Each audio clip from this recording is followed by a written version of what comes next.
J'allais me coucher et j'ai repensé à une chose. À cette époque où je pensais que je n'étais pas disciplinée. Et j'aimerais m'adresser à cette personne-là qui croit qu'il n'est pas discipliné. Je voulais te dire que, en fait, tu l'es déjà, sauf que tu ne le reconnais pas. Tu es capable de faire des choses pour les autres, tu es capable de te plier en quatre, de faire des choses extraordinaires pour les autres, mais tu n'es pas capable de le faire pour toi.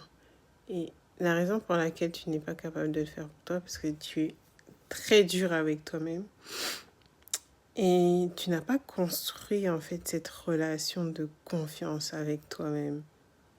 C'est quelque chose que tu n'as pas eu le temps de construire et c'est quelque chose d'indispensable pour pouvoir être discipliné. C'est construire une relation de confiance avec soi-même, comme tu pourrais le faire avec une tierce personne, une amie ou un proche.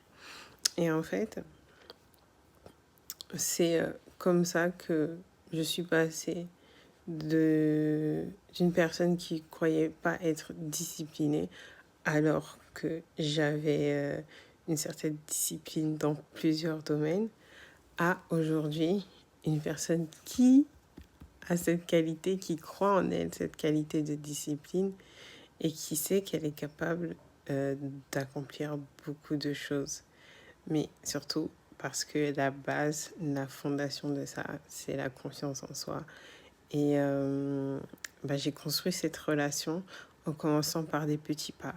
J'ai débuté avec les sessions à la gym, mon programme de gym que je suivais. J'avais chaque jour, chaque heure, quelque chose à faire. Ensuite, j'ai enchaîné avec le soin des cheveux que je faisais de manière très régulière toutes les semaines. Et enfin, dernièrement, avec le soin du visage, où je le fais assez régulièrement. Et ce sont encore des preuves que je suis sur le bon chemin pour la relation de confiance entre moi et moi-même.